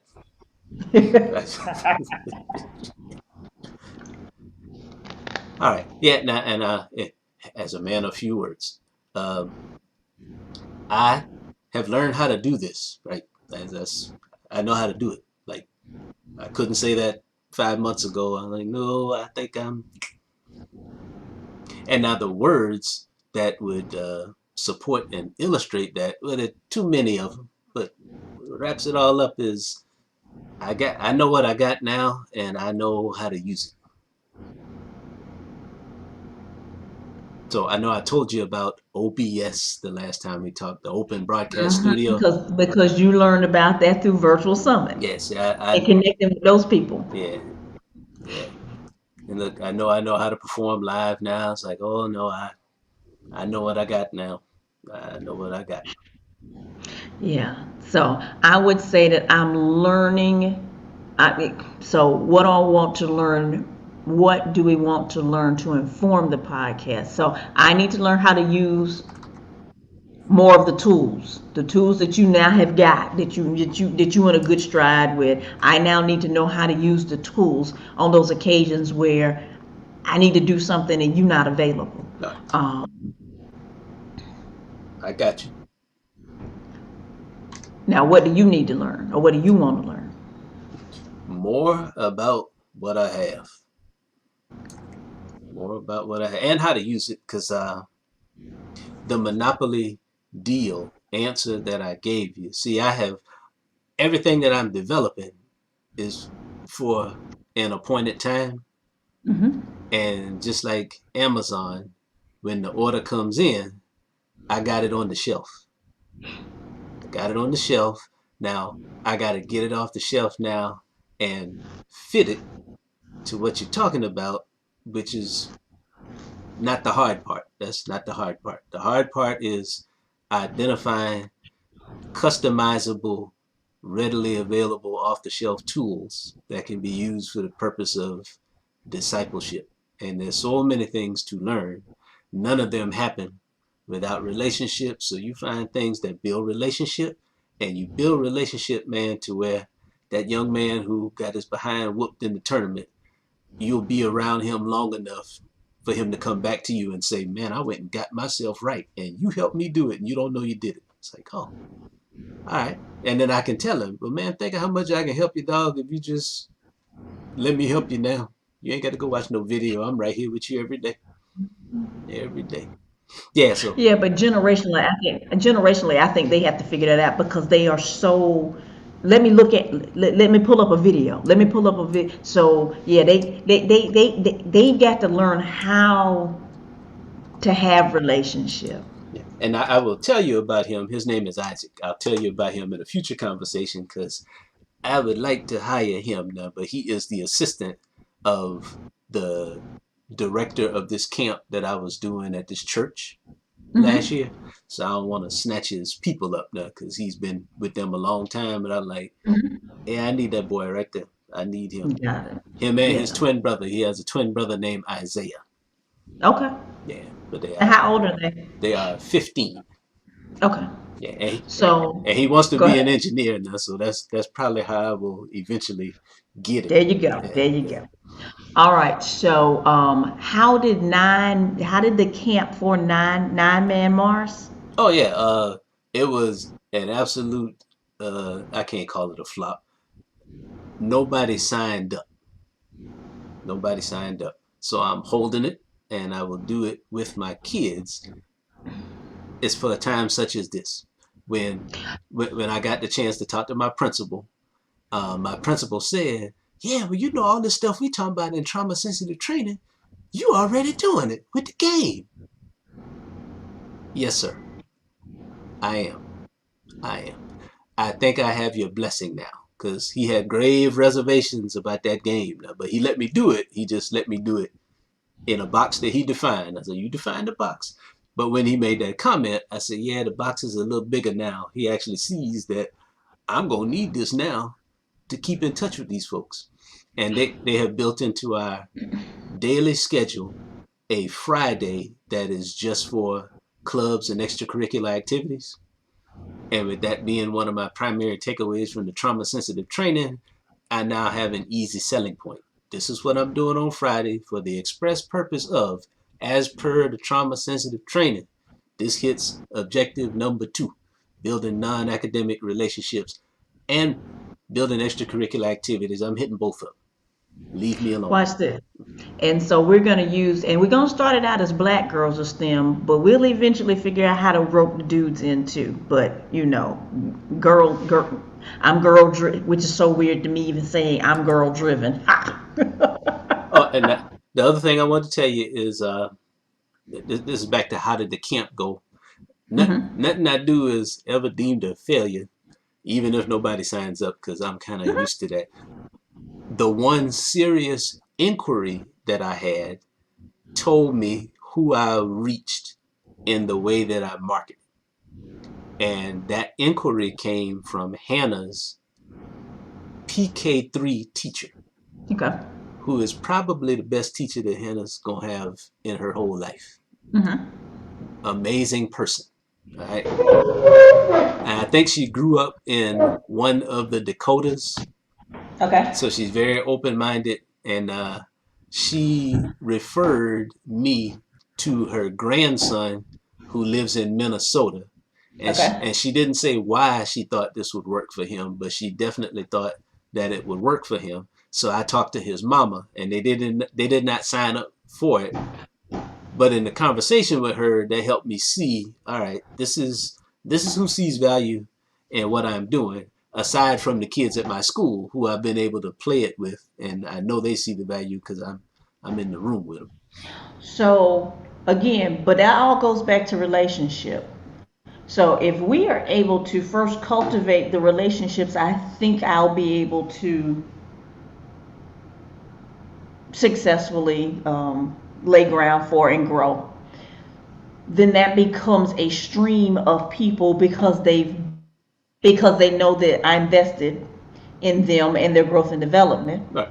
Then we use that to prime the prompt. Because the other thing is, because I didn't read a lot, but I was like, I don't know what nine man Morse is.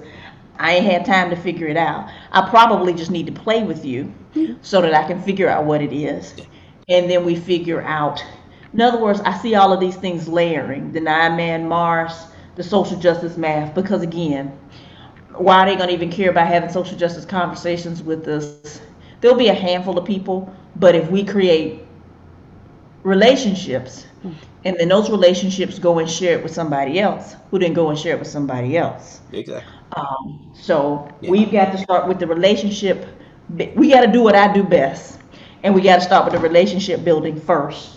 And I think that will feed all of the others. Because all of these, what I know about every tool I have in the bag, they are all designed to inspire and generate critical thought without it appearing to do so. And that's what would make it attractive to young people and old people alike. The old people who want their young people to have those experiences, and Mm-hmm. I actually want the old people and the young people to have those experiences, and they can have them together in a game like this because Mm-hmm. it would hold everybody's interest. And Monopoly Deal, I see in that same light. It is one of the best games I've ever seen, because the one thing I don't like about Monopoly is the length and the cutthroat nature of the interaction between the players. And Monopoly Deal gives you a way to address both of those things. That still requires a lot of interaction and management, but all the games I'm using, they work best when I can get in a coach mode and do teaching in the midst of the game. Well, and you think about it, the whole purpose of if people can understand how housing has been set up and they understand that housing is the way that white people have created their wealth using the middle class, um, then I think that begins to address many of the issues. And it's all about math. Yeah. Oh yeah. So we're taking care of, and here's the other thing is, and everybody got to learn about housing whether they want to or not. So we're helping them to learn a skill that they're going to need, regardless of how much they like math or afraid of math. But if we wrap it in social justice initially, they won't even see the math coming. Well, I hope what you're dreaming up and how I interpreted the dream using the tools that I have. I said I think they'll get together. But where we would start is me and you need to play Monopoly Deal, so I can Yes. call timeout and say, so here's where you can do a little bit of teaching, because it's not a direct one-to-one fit. Now you won't be able to. Oh, no, no, It, no. I get that. yeah, I get yeah, that. yeah, but you can definitely have some gaps in some teaching, because the way the game works, Wendy, without going too far into it, is you got Boardwalk and Park Place and all that stuff, but everything is on a card. and you're playing with 5 cards in your hand at a time, just like you're playing poker. So you're playing Monopoly with poker cards, and there are these action cards in the game that allow you to do a lot of cheating. There's a card where you get to take all the properties in any group from your opponent. There's a card where you get to slap the hand of the person who is trying to steal from you. There's another card that will let you slap the hand of the person who tried to slap your hand for stealing, which will allow you to still go ahead and steal from them. And I played a version of the game that an app developer wrote in Saudi Arabia, and he took the cheating to another level. Like, he added cheating elements to his version, which told me, yeah, that's what I would do. And I could do that.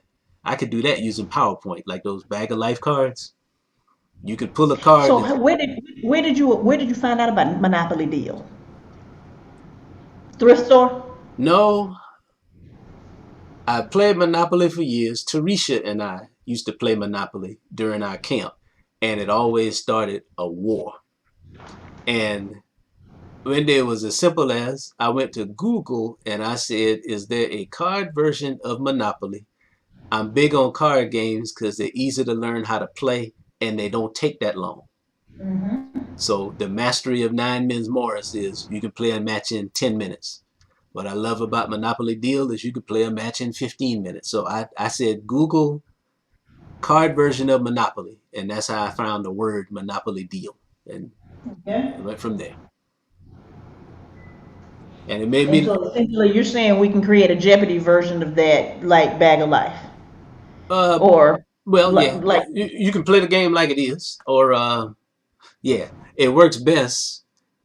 Yeah, it works I best. guess I'm talking about from a virtual perspective. Yeah, I jumped in a rabbit hole yesterday of I have the digital art for all the cards. How easy would it be to make my own card game? It's way easier than I thought, but it still requires some work. But that's what I'm looking at now. Can I just make this version of this card game using the Monopoly Deal cards? Don't tell Parker Brothers about it, and just run it in my sessions. And the answer is yeah, you can. I just got to see what the learning curve is and how long it would take me to do it. Well, and maybe we call it Tulsa something. Oh yeah, well I've definitely changed the name, but see, I want to use the art because the two guys who have written versions of this, one Hmm. said I'm going to totally stay away from Parker Brothers and make my own versions of the cards and put letters on them instead of putting the description on them. Hmm. That makes the game very hard to play. It keeps them out of Hmm. jail, but it makes it very hard to play the game. The Saudi Arabia guy like totally infringed on the copyright and would probably go to jail if somebody ever turned him in, but he made a very good version of the game that's very easy to play. So I got to figure out what those extremes are and get somewhere in the middle so I stay safe, but I come up with something that I can use. But again, so if we can figure out a way to Tulsa, Rosewood, Wilmington, because those were thriving communities that were black. We're wrapping it in social justice, and you can fix it to be generic as well. But because I'm trying to take advantage of all the moment and all the learning we have, and if we can help subliminally folks make the connection by making it more black, even for the white people that might encounter it. I just think that that might be a direction we might want to consider. Yeah, and now the other thing that fits here is the History Quiz Bowl, which I'm thinking I have shown you at some point in all of this, Yes, but I have links to. I think you have three. I won't say three versions or three iterations, but three levels maybe. yeah, but this would an episode of the Quiz Bowl devoted to the topics you're talking about fit. That would fit very well, and then I could leave Parker Brothers and copyright infringement alone and stay on the right side of right. Oh, in other words, taking the concepts of monopoly deal, putting it into the Jeopardy. No, I'm thinking out loud now. I'm talking about Oh, Mandua. do redlining in Tulsa and Wilmington. You deliver all that content in a quiz bowl format instead of Monopoly deal. You could do that. Got it. You could do that. Now I hadn't thought of that yesterday, but I have thought of that today. I'm a new person today, so hey, I would do both. I would get farther with the quiz bowl and get there faster because I've already prototyped that. Now I'm just writing a new episode of it. Yep. And then just figure out how to, either building the math engagement, building some math engagement inside of the game, and then maybe mini lessons before and after um, people are able to develop an appreciation. Yeah, Yeah, maybe some mini lessons after, or some mini workshops. It's offered as a whole separate offering. If you enjoyed whatever we call it, if you enjoyed social justice Jeopardy, then these are some, and you enjoyed the learning you had about redlining and the loss of generational, then you might enjoy this 2 hour workshop that helps you and talk, leading them to math, but not telling them there's really math. all right. Well, look, let me start writing an episode and let you see it now, and I think you'll see you'll see how I work it because you can embed all of what you just said. Now you can embed that into a quiz bowl game and still drive them towards here's what we gonna do now if you want more. Got it. Or you could write several episodes of the quiz bowl game and just have a tournament, which is what I love because kids love tournaments. Turn the whole thing into a tournament. And the thing is, and then we're able to offer it not be cost prohibitive, because if people are serious about it and they're trying to expose their kids, and if we got enough kids coming through, again, we can make it affordable, generate revenue, and still serve in the way I think that we want to. Yep, I got you. All right. I think we're on to some stuff here, bro. Yeah. Oh yeah. Oh yeah. Oh yeah. Now, can you still see me? I can. All right, because the meeting is still going on and the recording is still active, but all the cameras stopped on this side. This happened. Okay. This happened to me last week, and I had to reset my camera. So let me see if that does it, because I might be having this problem in a couple of days. All right, so my audio may go away for a second now, but just hang on. Okay. Well,